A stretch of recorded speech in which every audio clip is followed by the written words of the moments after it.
t'as la tête de l'autre, là, tu ressembles à l'autre de la TV, là. Nathalie! Kevin! Amédée! Nathalie! Madame Termotte! Allô, chef! Nathalie! François Pirette, voilà, tu ressembles à François Pirette.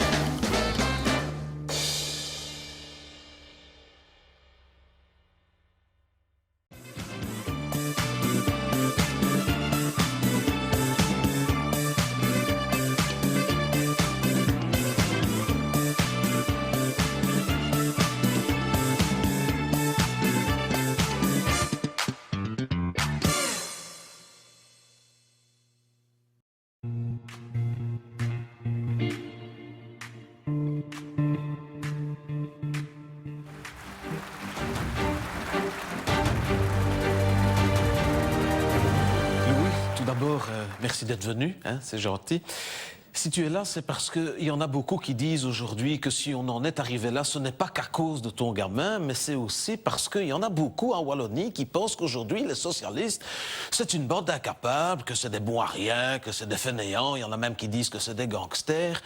Mais toi, Louis, qu'est-ce que tu en penses? Oui, c'est absolument n'importe quoi. C'est exactement le contraire. C'est quoi être socialiste? Ce sont des gens qui travaillent, qui ne demandent rien à personne, qui investissent beaucoup de leur temps et de leur énergie, qui prennent des risques, qui ont le goût du travail bien fait, qui essayent de travailler avec excellence. Et ça va du petit indépendant au chef d'entreprise. Oui, mais en attendant, ton fils, il dit quand même que c'est à cause des socialistes qu'il en est là, que c'était les meilleurs alliés de la NVA, que c'est à cause d'eux que la NVA tient l'EMR par les... Enfin, tu vois ce que je veux dire? Vous savez, non, je pense que le meilleur allié de la NVA, ce sont les libéraux. Et ils les tiennent, heureusement, pas tous. Ça, c'est vraiment ce qui va renforcer la NVA. Donc... Ah bon, ben alors il n'est pas encore sorti de l'auberge, le fiston. Et au fait, qu'est-ce que t'en penses, toi, du gouvernement de ton gamin? Bon, je pense que c'est très mal géré, ça a été très mal préparé. Bon, c'est de la posture, c'est de la gesticulation inutile qui fait tort à l'image du pays. C'est tout sauf cohérent. Et quand tu l'entends, la veille des élections, dire que jamais, au grand jamais, il n'ira s'allier avec la NVA et au lendemain des élections, qu'il va leur manger dans la main, t'es pas un petit peu gêné? Absolument. Oui, mais il avait quand même menti à tout le monde. Mais c'est-à-dire que c'est normal, c'est la loi du genre, et bon, voilà, je veux dire que moi je respecte tout ça, j'ai pas de problème avec ça. Mais lui, ce qu'il dit, c'est que la veille des élections, il avait bu un petit coup, c'est pour ça qu'il avait dit n'importe quoi. D'ailleurs, il dit qu'au MR, vous dites toujours n'importe quoi, donc ça ne changeait pas. Mais toi, t'es d'accord avec ça, toi? Non, on dit souvent n'importe quoi, mais... Tout le monde ne dit pas n'importe quoi, donc c'est non. D'accord, mais en attendant, il y en a qui disent que tu serais peut-être un petit peu jaloux du gamin parce qu'il aurait réussi à 38 ans, ce que tu n'es toujours pas parvenu à faire à 70. Mais non, enfin, comment peut-on dire ça? Ben, attends, je ne dis rien, moi. Et moi, je dis ce que les gens disent, hein, comme les gens disent aussi que ton gamin peut-être était trop mou, trop flexible, j'ai entendu trop flexible, hein, qu'il était peut-être trop pressé de devenir Premier ministre, quitte à offrir les clés de la Belgique à la NVA. C'est un petit peu ce que vous avez fait. On a fait, bien entendu, parce que à partir du moment où il faut être plus souple, plus flexible, dans le fond, ça veut dire quoi, ça, en clair? Ça veut dire tout simplement qu'on ne savait pas aller plus loin. Mais ne t'énerve pas, Louis, tu t'énerves sur moi. Moi, je n'y suis pour rien, je te dis juste ce que les gens disent, hein, comme les gens disent aussi qu'un gouvernement à Bruxelles avec un Premier ministre à Anvers, que ça ne tiendra jamais 5 ans. Ça, c'est vous qui le dites. Ce n'est pas Gérard. Mais non, bien entendu que c'est Gérard. C'est Gérard. C'est évidemment Gérard. Il suffit d'appliquer ce qu'on appelle les coopérations renforcées. Oui, mais il y a coopération et coopération, parce que qu'est-ce qu'avait raison en disant qu'on avait donné toutes les clés du pays aux nationalistes et le porte-clés avec? Vous le savez bien, notamment Mme Onkeling, c'est le parti de Mme Onkeling. Je respecte, il n'y a pas de problème. Mais alors, si elle avait raison, tu ne trouves pas qu'on est un petit peu trop exagéré en la traitant partout d'hystérique? Je trouve que oui.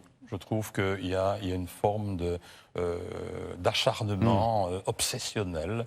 Je ne sais pas très bien pourquoi. Je crois qu'on ne mesure pas toujours les effets catastrophiques de ça pour un pays comme le nôtre. Je suis d'accord. Mais en attendant, ces deux-là, maintenant, ils sont installés au gouvernement. Hein. Tu vois de qui je veux parler, hein, l'autre phénomène, là, et son camarade Yann. Maintenant qu'ils sont là, est-ce qu'on peut encore lutter? Ah oui, on peut lutter, bien entendu qu'on peut lutter. La première manière de lutter contre... C'est pas un phénomène, hein, contre cette abomination, c'est évidemment de faire en sorte qu'on n'accepte pas le principe de l'impunité.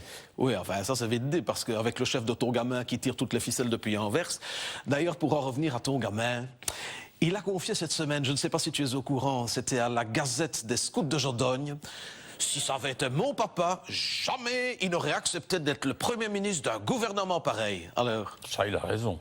Ça, il a entièrement raison. C'est comme j'ai lu aussi dans le magazine Parents du mois de novembre qu'il y a de plus en plus de parents, quand ils voient ton fils à la TV, qui se prononcent pour le retour du châtiment corporel dans l'éducation des enfants. Et toi, qu'est-ce que t'en penses? Je suis assez pour. Et est-ce que tu serais encore capable de lui mettre une claque? Ah oui, oui. Ah bon?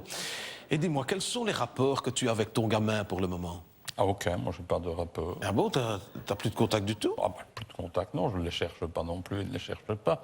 Je pense que nous avons bien fait de clarifier les choses. Je pense qu'on ne peut pas vivre éternellement avec des gens qui, manifestement, n'ont pas la même conception que nous de la loyauté. Ah ben, bon, on va changer de sujet. Tu connais la tradition de cet entretien, on ne se quitte pas sans la phrase à compléter. Depuis que mon gamin est Premier ministre, la Belgique est devenue un pays d'incertitude où il faudra redéfinir notamment la démocratie. Ah ben. Eh bien, Louis, comme à chaque fois, c'était un plaisir de te recevoir. Nous nous retrouvons la semaine prochaine. Au revoir. Merci.